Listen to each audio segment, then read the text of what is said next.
Assalamualaikum warahmatullahi wabarakatuh. Selamat pagi, salam sejahtera bagi kita semua. Pertama-tama mari kita panjatkan puji syukur kepada Tuhan Yang Maha Esa karena nikmat dan hidayahnya kami semua dapat berkumpul di tempat ini dalam keadaan sehat.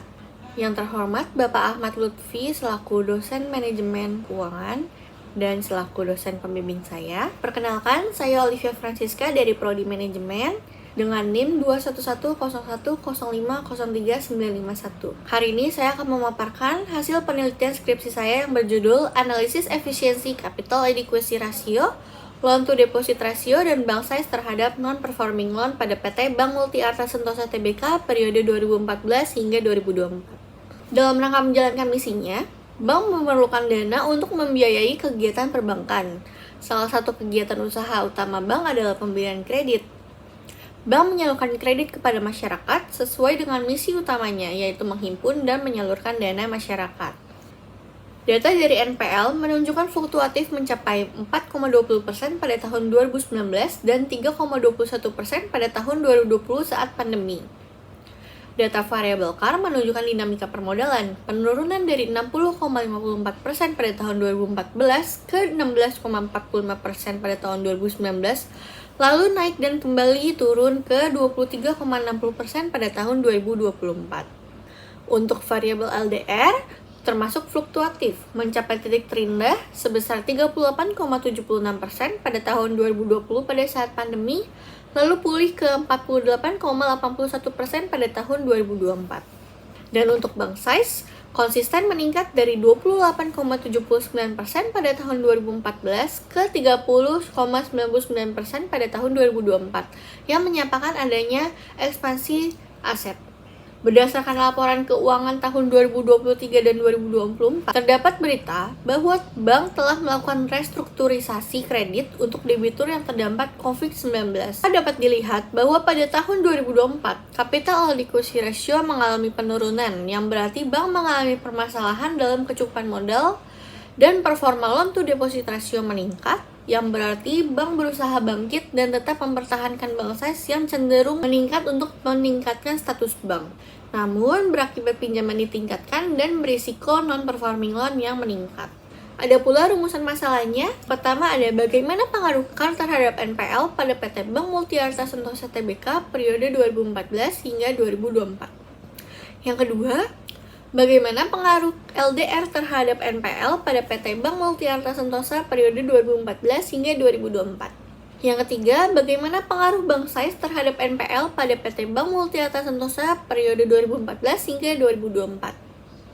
Yang keempat, ada bagaimana pengaruh CAR, LDR, dan bank size secara simultan terhadap NPL pada PT Bank Multi Arta Sentosa Tbk periode 2014 hingga 2024.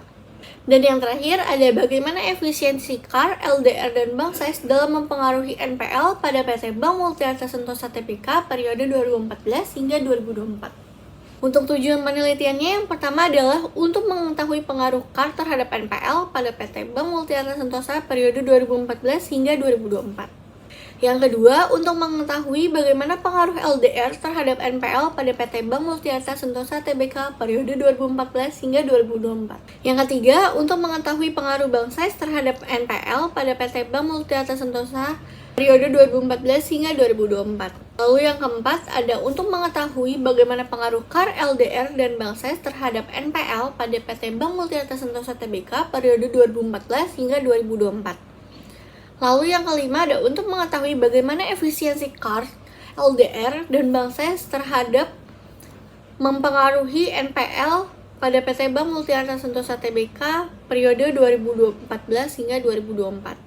Menurut Putra tahun 2019, pada sisi lain dalam perbankan, terdapat hubungan yang erat antara resiko dan modal, di mana semakin besar resiko, semakin besar kebutuhan terhadap modal, sehingga menjadi kewajiban bank mempunyai cukup modal guna menutup rasio tersebut, yang dikenal dengan istilah rasio kecukupan modal atau CAR.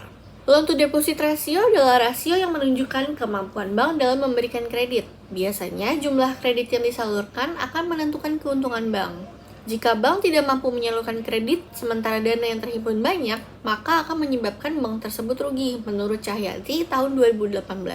Bank size merupakan pengelompokan skala suatu bank untuk mengukur besar kecilnya perusahaan yang didasarkan kepada total aset bank menurut Mawengkeng dan kawan-kawan pada tahun 2018. Non-performing loan atau sering disebut kredit bermasalah dapat diartikan sebagai pinjaman yang mengalami kesulitan pelunasan akibat adanya faktor kesenjangan dan atau karena faktor eksternal di luar kendali debitur menurut Satiorini tahun 2012.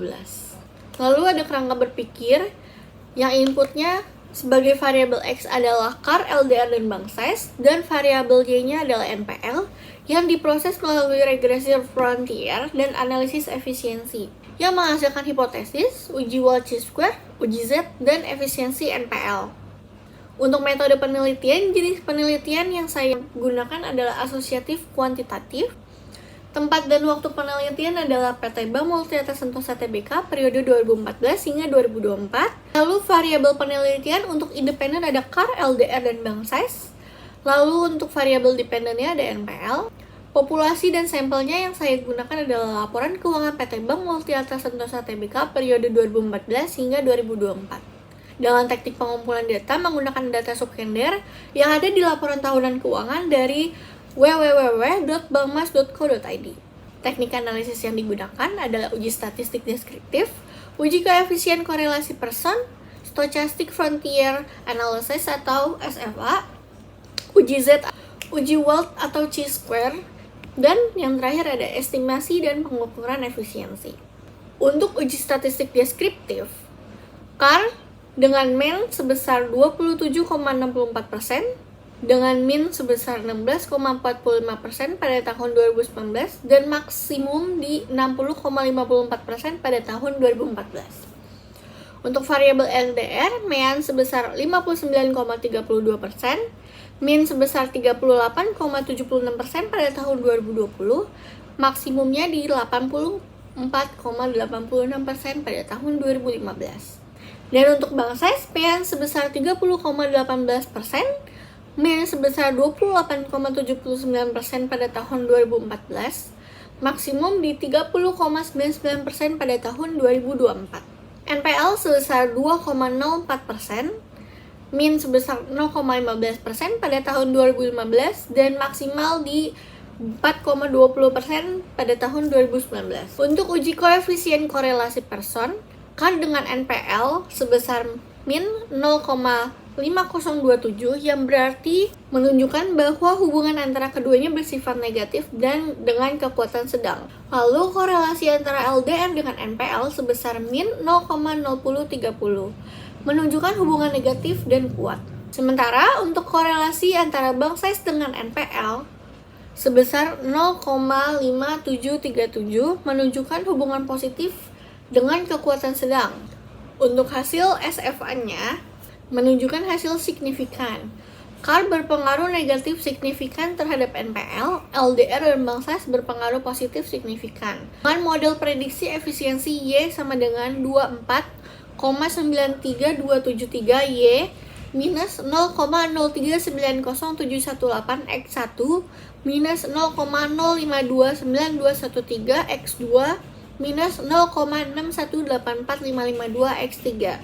Lalu untuk hasil uji Z-nya, CAR terhadap NPL, uji Z-nya sebesar minus 1,22, yang berarti CAR berpengaruh negatif terhadap NPL. Untuk variabel LDR, hasil uji Z-nya yaitu sebesar minus 1,32, yang berarti LDR berpengaruh negatif terhadap NPL. Untuk variabel bank size, hasil uji Z-nya sebesar 0,56, yang berarti bank size berpengaruh negatif terhadap NPL. Untuk hasil uji Wald chi-square sebesar 8,76 dengan prop sebesar 0,036 dengan prop kurang dari 0,05 yang berarti signifikan. Hal ini memenuhi asumsi untuk menghitung efisiensi NPL berdasarkan variabel-variabel tersebut. Walaupun semua variabel secara parsial tidak memberikan kontribusi yang signifikan, namun secara simultan berpengaruh signifikan, berarti semua variabel independen saling menguatkan dalam memberikan kontribusi terhadap NPL. Lalu untuk estimasi dan pengukuran efisiensi, tingkat efisiensi cenderung fluktuatif. Terendah di sebesar 0,368698 pada tahun 2014 dan tertinggi sebesar 3,116924 pada tahun 2020. Menunjukkan bank dalam sampel memiliki fluktuasi efisiensi yang stabil, namun NPL perlu ditekan. Lalu masuk pada kesimpulan. Yang pertama ada di CAR berpengaruh negatif terhadap NPL, berarti kecukupan modal bank penting dalam menekan kredit bermasalah. Lalu yang kedua, LDR berpengaruh negatif terhadap NPL, yang berarti semakin tinggi penyaluran kredit, potensi NPL meningkat jika tanpa manajemen risiko yang baik. Yang ketiga, bank size berpengaruh negatif terhadap NPL. Berarti ukuran bank tidak selalu menjadi penentu kualitas kredit. Keempat, CAR, LDR, dan bank size secara simultan berpengaruh negatif terhadap NPL. Yang kelima, variabel CAR, LDR, dan bank size berkontribusi dalam gambaran efisiensi NPL. Ada pula saran dari penelitian skripsi saya yang pertama, bank size yang menjadi variabel yang paling dominan. Selain untuk menjaga konsistensi peningkatan bank size, bank juga perlu meningkatkan pengawasan risiko secara terstruktur di semua unit, terutama dalam ekspansi portofolio kredit. Yang kedua, untuk variabel CAR yang cukup dominan, bank sebaiknya mempertahankan rasio CAR pada level optimal dan tidak terlalu menurun seperti tren di 2024. CAR yang kuat dapat dijadikan dasar untuk ekspansi kredit yang sehat dan selektif. Yang ketiga, variabel yang tidak dominan, yaitu LDR. Bank perlu membuat kebijakan kredit yang lebih selektif dan berbasis risiko, serta memonitor kualitas portofolio kredit secara aktif dan bukan hanya mengejar rasio LDR yang tinggi. Yang keempat, untuk penelitian selanjutnya, dapat memperluas jumlah sampel dan periode waktu agar memperoleh hasil yang lebih spesifik dan luas secara umum. Yang kelima, disarankan juga untuk menambah variabel lain seperti profitabilitas, kualitas manajemen, dan rasio likuiditas dapat memberikan gambaran yang lebih komprehensif terhadap NPL. Sekian pemaparan hasil penelitian skripsi saya. Yang lebihnya mohon dimaafkan. Assalamualaikum warahmatullahi wabarakatuh.